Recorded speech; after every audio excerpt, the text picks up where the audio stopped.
down. Fabian gets Necrox, who goes on the flank. Shate uncontested. Diffuser goes down. Now EG will need to retake the site. But Young trading off Goga. Fabian takes NBK down. BC. It's 2-2. It's Pengu and Fabian left. Two of the best known players on that team. Their captain sufficient. Fragger, Fabian down. It's Pengu. The Ash just waiting, or rather the Hibana just waiting. They'll look to push together. The Diffuser in a position where they'll have to see when the Hibana goes through. One will cover the doorway as they start to defuse. Pengu goes for one on the Young. Can he go the second? They're often known as the best team in the world, never having that distinction until today. Penta are your world champions. The second invitational. From winning world championships to barely being talked about today, Penta Esports has one of the most interesting rise and falls in R6 history. But what exactly happened? Penta is a German esports club that officially launched in 2014, competing in games like CSGO, League of Legends, World of Tanks, FIFA, and Battlefield 4. But eventually, it would be their R6 team that brought them the most fame and notoriety.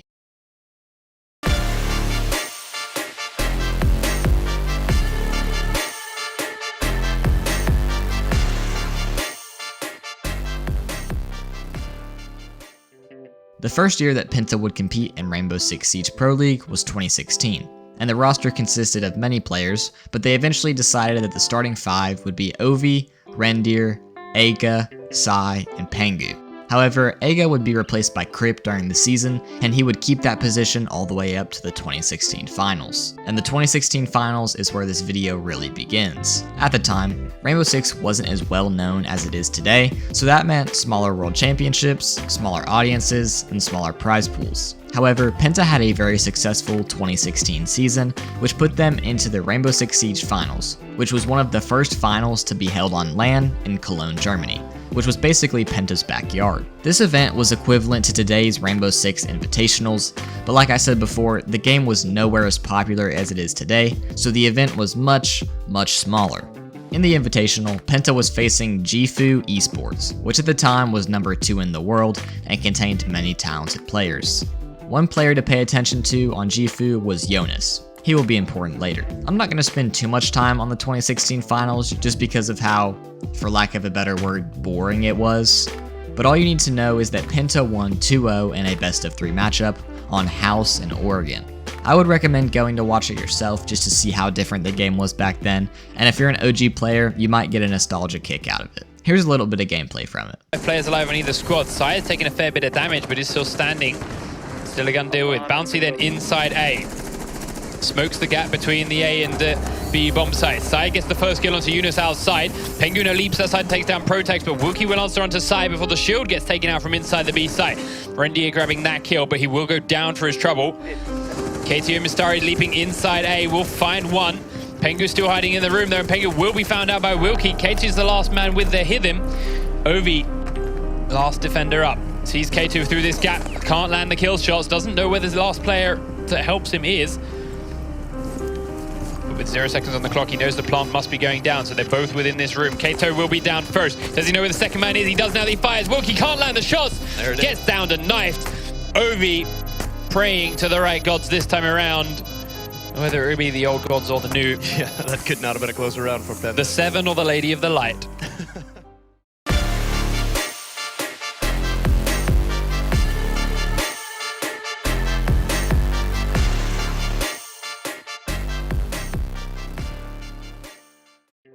After their successful 2016 season, a surprising amount of changes came to the team. The first change was Crip, who left on May 18th, literally 8 days after winning the championship. The next changes to be made were on August 24th when Ovi and Rendir left. This left Pengu and Sai being the only players from the championship winning team to still be on Penta. But remember when I told you Jonas would be important later? Well, after Ovi and Rendir left, Jonas joined the team that just destroyed them in the finals. 3 other players that joined the team were Fabian, Goga, and KS, who would play a pivotal role in the future success of the team. Going into the 2017 season, Penta performed great and secured a spot in the Season 1 Grand Finals against Black Dragons. Again, I won't spend too much time on this matchup because it's very boring, and Penta only loses one round in the entire series. But in the end, they become the Year 2 Season 1 champions. Trying to kill Pengu as he holds inside. Unfortunately, neither of those nades will hit. Pengu will walk away unscathed. I like this presence from the spiral stairs. They are literally just fogging out the entire middle of the door. It looks like Fabian, though, will take down Yuke. Glads is going to push in. No, Glads didn't die. Glads is gone for the count. Nest, though, coming up behind. One will take down Pengu, though, finally winning that engagement. But we do have Nest taking massive damage on the circle stairs. Goga's still tucked around inside of the bathroom. We've got still plenty of time here, but the members from Black Dragon keep on falling. Falco will take down Nest. That's their key player. One's going to be outside of the balcony. He's going to take down that connector, Valkyrie, as Goga will fall. Now you've got two members still outside on the balcony. That's going to be Diogoi and one. And you have one other member here. That is Zig. Zig right now, I believe he's working his way up the yellow stairs potentially. We'll see where he is in a moment. Fabian working his way down. He's going to spot on over. Looks for the shots on the one. He downs him and gets the kill. Zig coming in from the middle corridor. He will be taken out as well. Last man alive is going to be Diogoi. He's tucked around. He's got people to his left, people to his right. You've got Fabian over here. Falco as well inside of the bathroom. They know the last man's going to be A. They know he's got the diffuser. There's 35 seconds to go. He's going to try to go for this plant, and he will get it down successfully. There is no need to take an over amount of risk here from Penta. They've got 45 seconds now. They know where he's at. They are going to collapse on him at the same time. Some ghost shots going to come in. You're going to see a dual peek here. They're going to say, look for the corners. Going to go 1, 2, 3. They're going to go for the shots, and he misses one. He's not going to look for the side, but he gets it. And now it's going to be Fabian getting the win for his team. This is the Grand Final of Champions. Penta's going to have time to get the diffuser down, and we are going to see Penta win this all. They are the world champions right now for Season 1. Of Year 2. A fantastic play there from Fabian.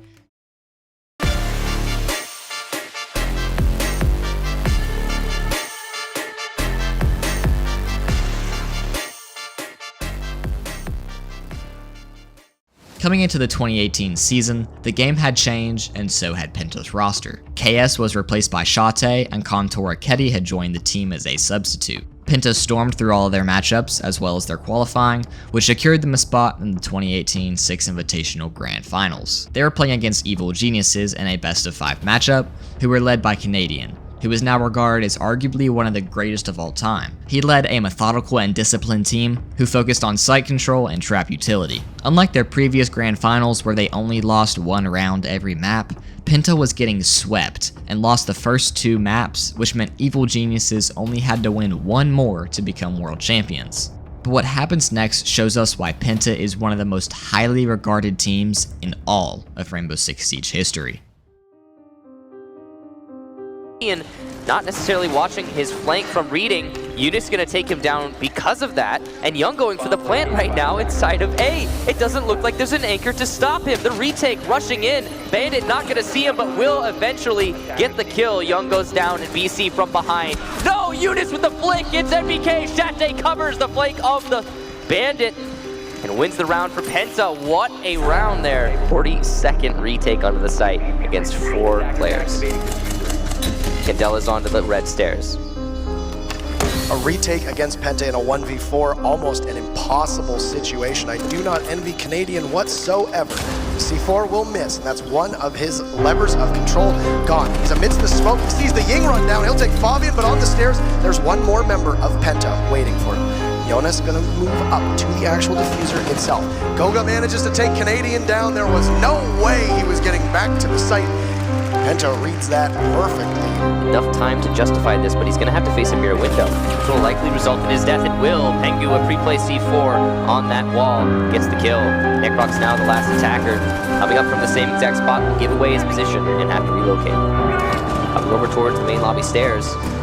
He's just looking for a pick or 2. He's going to have to ace in 15 seconds. It doesn't seem likely. Sees the defender on top of the wheel, and he's not going to win that fight. Pengu takes it swiftly, putting us on 2-3-2. You see going for a peek there, actually just going to take some damage, not dishing any out. Pengu coming around the corner from White Hallway, and he's going to spot out BC, calling it for his team.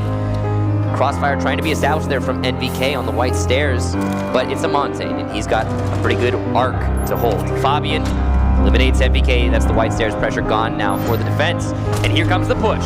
Mirror window disabled, and the last defender is Young. Inside a freezer, he goes down. Penta put it on a match point. From Penta is absolutely crushing EG now.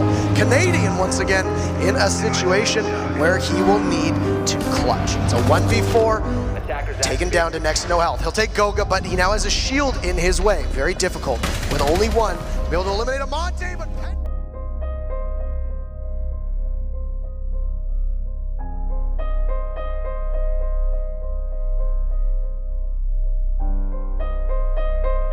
Necrox pushes upstairs, gives up the diffuser, but he could potentially stop it from above. Gonna be fighting 5 seconds remaining with Goga. Rather, that's Shate who wins the fight. Necrox goes down, and Penta take round number 1 of Bank. Slightly down before the Yokai knocks him out of it. And now Canadian is going to have to help his team. He sees the head of Mira, cannot connect, but Necrox eliminating Jonas. EG just running out of time. Now Goga steps up, he'll down one. EG was in good position, but just not fast enough. Penta holds steady, and they will tie it up at 2 each. Just running out of time for EG. Fabian gonna need to try something brave here as he possibly goes for a plant. Baiting it out, goes for the ADS. Necrox can't hit his shots, and Fabian wins it! How does that happen? Goga doesn't have a scope on his MP5, but he will use his C4 very poorly. Now he is in a bad spot for this round as he tries to go prone underneath the A desk. Only 30 seconds left as Evil Geniuses preps for the push. Fabian not on site at the moment. You can see that Goga, Pengu, and Shate will start to get towards the doorways. This is going to be tough for Evil Geniuses. They don't have a ton of utilities left. A great shot from Goga. Oh my, his Canadian falls. You see Pengu trying to peek around that corner. But BC from a bomb takes out Goga. That will allow Necrox to have a lesser challenge getting inside. Shate takes out BC. He goes for a second. What a shootout from the Legion. EG left with NBK. He hasn't had a good game so far. It won't get any better as Fabian finishes him. Match point for Penta. The last invitational. Heartbeat detector still in hands of Troy, but a team kill! BC eliminating Canadian the Pulse. And now he will not be able to make the push as the fuse plant comes down. It's 2 versus 4. Eunice from deep inside of the server stairs will get BC. Young responds onto Pengu. There's only one defender left to deny this, and it's not gonna happen.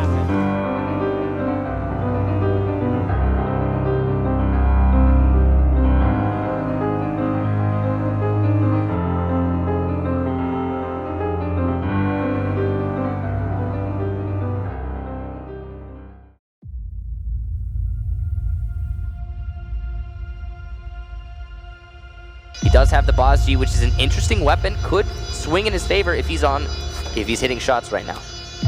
It's one, a single bullet to take Shate down. Here's the other on the mirror window. That was Fabian. He lost his opportunity. A second for Necrox as he drops into the main lobby. Looking for this fight, sees the Claymore, can't move all the way in. It gets a third though, Goga goes down. And can he get 2 more? No sir. Pengu inside, a projector locks that out. But you gotta feel Off just by the pool table. Goga, who was brought back to life, fixes Necrox. Bonded down, leaving 3 for EG. Eunice, despite being disoriented, a remarkable kill onto NBK, leaving young NBC. And what a swift finish as Penta takes their very first lead of LL. Pengu going to get down inside of Hookah. Oof. Sees the yellow. Doesn't hit the 1-tap. That was actually Fabian, another Penta member who gets the kill. Shate will get a nade onto Necrox as well, and now Penta in commanding lead of this round. Can they get the third? They certainly can. Shate from Projector gets MBK as he attempts to rotate out. The roam clear from Penta was absolutely vicious. Spearheaded by that glasses push inside that VIP. BCC4, as you can see, only really got the circular couch inside of VIP. He'll get taken down by Pengu, who is back from the dead. Young will have to hold off against a tie. Get hit with a Twitch drone, his position given away. Twitch drone could have potentially taken out the mirror. A flawless round for Penta as Pengu eliminates Young. You hear the timer itself. Pengu still under pressure, will be shot at from 2 angles in just a moment. Pengu, what a shot on NBK! He gets 2! Now an advantage for EG. Goes away. Necrox just needs to find Fabian, who will hold on. Necrox, no diffuser. Penta, match point! Thanks for the audio. Young will need to cover. There is a C4 from Fabian. He drives. The Canadian falls off. He goes down. Young will need to get in. He has only only 10 seconds, and he enters. They will be in a standoff. Can he get the Valkyrie? 2 seconds. Young pushes up, running out of time. Neither get it. Penta, hold on. Oh my, match point, Penta.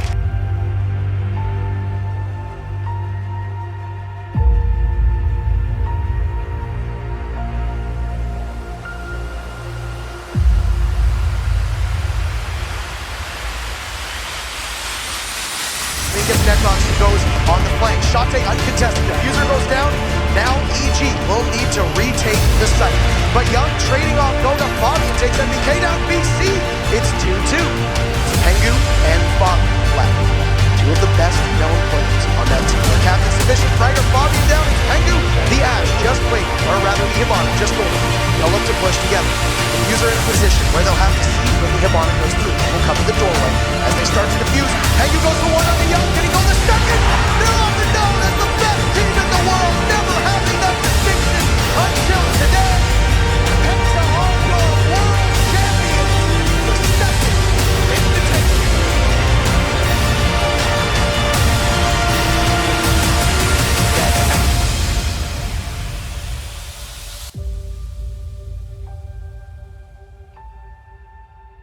And just like that, Penta made one of the most remarkable comebacks in esports history.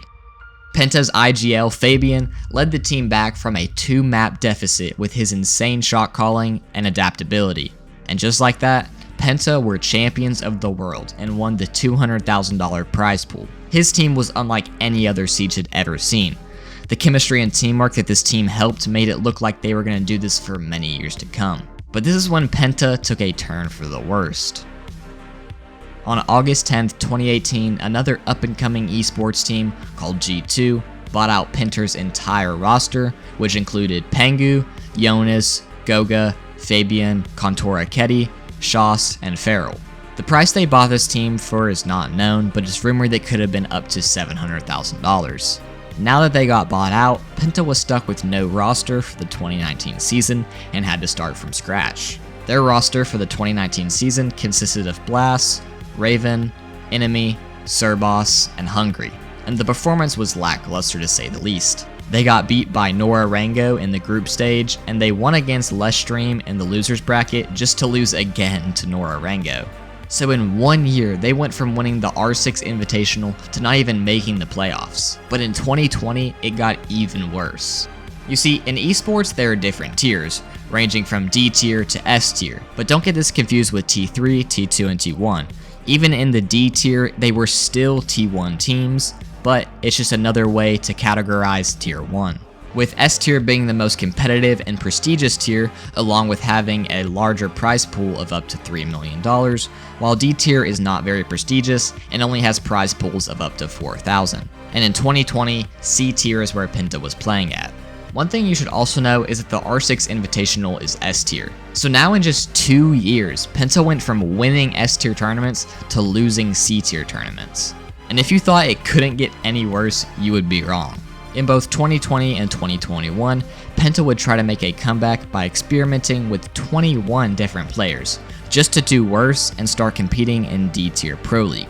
And finally, in September of 2021, Penta officially disbanded their R6 esports team, marking an end to one of the most historically dominant teams Siege has ever seen. The former roster of Penta went on to win the 2019 R6 Invitational on G2, but where's that roster now? Well, Pengu announced his retirement from the game on March 21st, 2021 to pursue a full-time content creation, and he is now a commentator for R6 Esports. Now I'm sure you're wondering, what led to my decision and why now? And to be completely honest, this decision has been long in the making. Going all the way back to before Invite 2020, I started having doubts whether I wanted to continue my path in Pro League or go more back and do content creation or coaching instead. Fabian decided to leave G2 as a player in 2020 after a poor performance in the R6 Invitational, and instead became an analyst and coach for PSG Talon, but as of this video, he is a coach for M80. Goga officially retired on January 15th, 2023. Contour Ketty has not retired, and he last played for Fnatic before getting benched. And finally, Jonas retired on October 31st, 2019. In conclusion, Penta was one of the most highly regarded teams in R6 esports due to being an absolute powerhouse until G2 bought them out and Penta was forced to disband after many failed attempts to achieve its previous glory.